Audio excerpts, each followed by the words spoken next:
El proceso de transformación ha llegado a lo largo y ancho del país y por supuesto la Ciudad de México no es la excepción. Hoy nos encontramos con otro orgullo más de la 4T, mi amigo, pero también concejal de la alcaldía Benito Juárez, Marco Antonio Romero Saravia, conocido por sus amigos como Marco Saravia. ¿Cómo estás, Marco? Bienvenido al Soberano. Gracias, Toño. Muy bien, muy contento de estar aquí en mi casa, el Soberano. Es tu casa, el Soberano, la casa de los obradoristas y por supuesto de ti.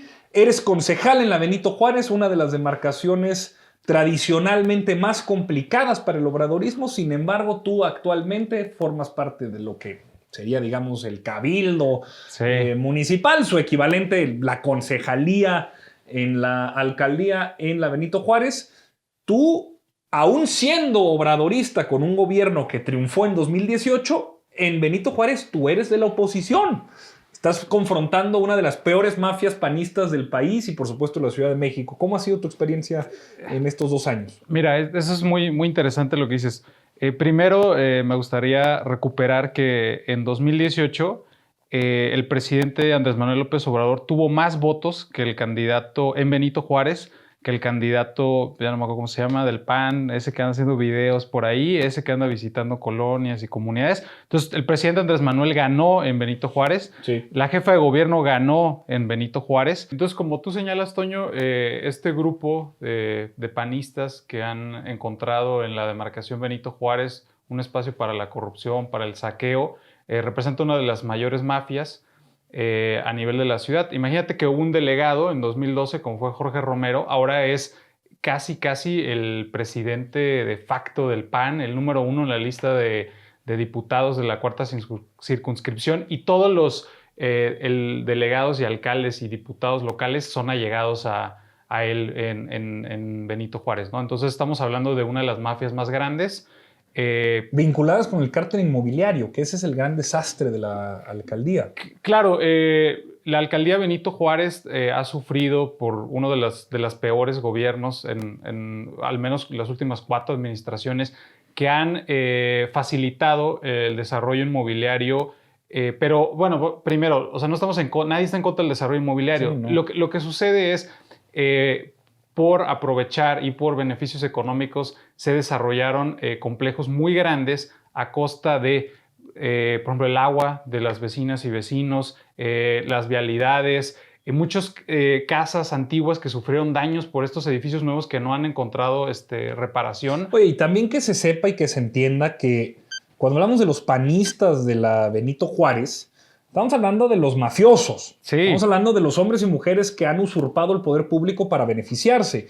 Porque muchas personas, me parece que es un fenómeno bien interesante, como bien mencionabas al principio, muchas personas, hombres y mujeres comunes y corrientes, que se asumen panistas, votaron por el presidente López Obrador, votaron por Claudia Sheinbaum. Entonces, en realidad, con el pueblo todo, sin el pueblo nada. Sí. Con la mafia inmobiliaria que ha generado presiones de bienes y servicios públicos, principalmente el agua, sí. Con eso es nada. Nada. Y pues eran del mismo grupo, o sea, Mancera, a pesar de que era de otro partido, pues estaba muy vinculado con el panismo de la Ciudad de México. Como dices, no es contra las vecinas y vecinos que votan por el PAN, no, es cuando hablo del panismo, hablo justo de esta mafia de la Ciudad de México que representa los peores gobiernos a nivel local. Y pues claro, en contubernio con Mancera crearon lo que tú llamas el cártel inmobiliario. Imagínate, en 2017 el sismo, un evento que sacudió la Ciudad de México. Literalmente sacudió la Ciudad de México. Y bueno, en ese entonces la Asamblea Legislativa del Distrito Federal tenía una comisión para la reconstrucción en donde estaban pues nada más y nada menos que Jorge Romero como unos, y pues por eso todos esos apoyos o todos esos recursos para la reconstrucción de las viviendas, pues nunca se vieron hasta este gobierno. Creo que no se ha dicho lo suficiente. Sí. Se robaron el dinero para la reconstrucción destinado a la atención de las familias damnificadas por el sismo 2017. Sí. No llegaron. No llegaron, y por eso una de las principales banderas de la campaña de Claudia Sheinbaum y de las principales acciones, y además que se generó una comisión especial para la reconstrucción con César Cravioto es entregar las viviendas, algo que pues era un compromiso histórico con los habitantes de la Ciudad de México. Y eso solo se pudo lograr a partir de este cambio porque los que estaban antes se robaron todo ese dinero para la reconstrucción. De ese tamaño de mafia estamos hablando cuando nos referimos a Benito Juárez, ¿no? No nada más es una construcción de un edificio por ahí. Que por más que la Cuarta Transformación esté transformando la vida de la gente en todo el país y por supuesto a nivel local, entendido local como el gobierno central, sí. En la Benito Juárez sigue gobernando el PAN en la alcaldía y tú te ha tocado a ti enfrentarte a este continuismo de la mafia local panista. ¿Cómo ha sido tu posición como concejal? Fíjate que esto es muy interesante porque, a ver, los consejos empezaron en 2018 a partir de la nueva constitución. Es la primera generación de concejales con esta idea de generar contrapesos dentro de las anteriores delegaciones, ¿no? Donde antes era, pues, se puede decir que un gobierno unipersonal, por así decirlo. Entonces se buscaron estos contrapesos. Entonces ahora con Morena, imagínate que antes Morena o otros partidos no tenían ninguna cabida, no tenían representación dentro de un espacio de incidencia, ¿no? Había candidatos, perdían y entonces pues ya 3 años eran diputados locales, federales, todo del PAN, ¿no? Entonces a partir de esto y por primera vez tenemos espacios de incidencia. Somos 3 concejalías en Benito Juárez de Morena. Los 2 distritos locales que comprenden, también hay 2 diputadas de Morena. Entonces, por primera vez hay una especie de oposición. Ahora, ¿qué es lo que hemos señalado desde la oposición generalmente? Uno, que el alcalde tiene sus colonias favoritas. La zona central de Benito Juárez, que todos conocemos las colonias del Valle y Narvarte, ahí es donde se va todo el dinero, todo el recurso, todo el presupuesto. Pero todas las zonas periféricas, que son colonias menos conocidas, con mucha mayor marginación y mayores necesidades, han sido totalmente abandonadas, ¿no? Por ejemplo, eso me parece que es uno de los sellos distintivos del gobierno panista ahora de Santiago Taboada. Otra cosa de la que me siento orgulloso es que Morena en Benito Juárez ha sido, a nivel de las 16 alcaldías, por ejemplo, para el presupuesto 2021 fuimos los únicos concejales a nivel Ciudad de México que los 3 votamos en contra del presupuesto del PAN. ¿Por qué? Por lo mismo, muchos recursos en las zonas más privilegiadas, 0 recursos en las zonas más periféricas. Se beneficia al ya beneficiado. Sí, que pues bajo una lógica totalmente electoral, ¿no? Las colonias del Valle, las colonias Narvarte, generalmente en las elecciones locales suelen votar por el PAN. Y pasa algo muy tramposo, porque la alcaldía Benito Juárez, el gobierno, siempre menciona, es la mejor alcaldía para vivir, ¿no? Inclusive se comparan con... siempre nos burlamos porque se comparan con Zúrich, ¿no? Dicen la alcaldía Benito Juárez es igual a Zúrich.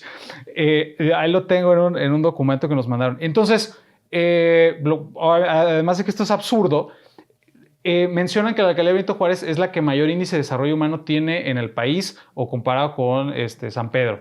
Pero tú bien sabes que el índice de desarrollo humano se compone de 3 elementos que tienen que ver con ingreso, con alfabetismo y con educación y con salud, ¿no?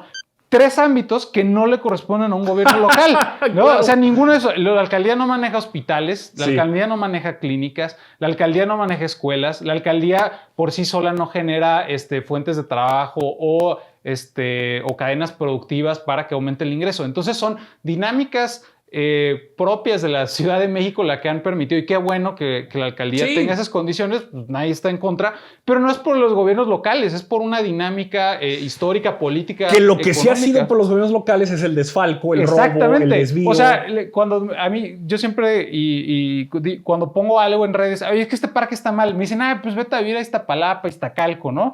Y pues son dinámicas muy distintas, no es ni la misma población, no son los mismos procesos, son realidades totalmente distintas. Entonces yo digo, o sea, además de que es absurdo y lo vemos también cuando nos dicen que vayamos a Cuba o a Venezuela, no sé, pues es lo mismo. Es absurdo que los gobiernos locales se atribuyen que la alcaldía esté en buen estado cuando justo lo que ha pasado es un deterioro constante, ¿no? Entonces yo les digo, pues sí puede ser como Zúrich en algunas zonas, ¿no? Porque pues, la alcaldía tiene zonas muy bonitas, pero los gobiernos en Zúrich seguramente no son tan corruptos, tan opacos, como estos que representan la peor mafia. Sí, del no, PAN. ahí por cualquier... O sea, esta gente, a ver, llega 15 minutos tarde a una reunión y de la vergüenza renuncian. O sea, Sí. hay una ética pública hasta... No. Sí, seamos Zurich, pues sí, que tenga la misma ética pública de los suizos y suizas, que de veras llegan 15 minutos a una reunión y presentan su renuncia por haber hecho la majadería de llegar tarde. Claro. Esta gente tiene 15 años gobernando la alcaldía Benito Juárez, Y ojalá, desfalcándola. Ojalá lo único que hicieran fuera llegar 15 minutos tarde, pero no, lo que vemos es un deterioro de servicios públicos, una privatización de espacios, ¿no? Y tenemos, por ejemplo, casos muy, muy sonados, por ejemplo, en Mítica y en Churubusco y Universidad, un complejo gigante que, pues, que los propios vecinos de la colonia Joco se tuvieron que organizar y decir, oigan, pues es que ya no tenemos agua porque están desarrollando esto. No, pues quién sabe quién dio los permisos, talan árboles, no, pues quién sabe, nadie se dio cuenta, ¿no? Entonces son dinámicas que vemos en toda la demarcación Benito Juárez, que pues por eso nos han llevado a señalar desde el Consejo, ¿no? Desde estos espacios de contrapesos, este tipo de situaciones en las que vemos que un gobierno local lo único que hace es deteriorar la vida de las benitojuarenses y los benitojuarenses. ¿Ya? Entonces, además, creo que es una oportunidad muy interesante para que puedas explicar cómo funciona un nuevo modelo de organización gubernamental Sí, claro. desde lo local y cómo, aún sin ser diputado o alcalde, presidente municipal, sí hay un espacio de incidencia política para poder llevar los principios de la Cuarta Transformación, cosa que ha sucedido y de lo que trata Orgullo 4T. Marcos Arabia, concejal. Acuérdense, además, siempre es muy distintivo porque ahí luego les enseñas tus tenis. Algún más o menos. Tus lentes, el bigote y los tenis siempre es como muy distintivo de Marcos Arabia, concejal de la Benito Juárez, pues defendiendo al principio de la Cuarta Transformación en los ámbitos de tu competencia. Sí, así es. Austeridad, honestidad y primero a los pobres. Eso es lo que intentamos llevar a todos los espacios en la Benito Juárez, la Ciudad de México y todo el país.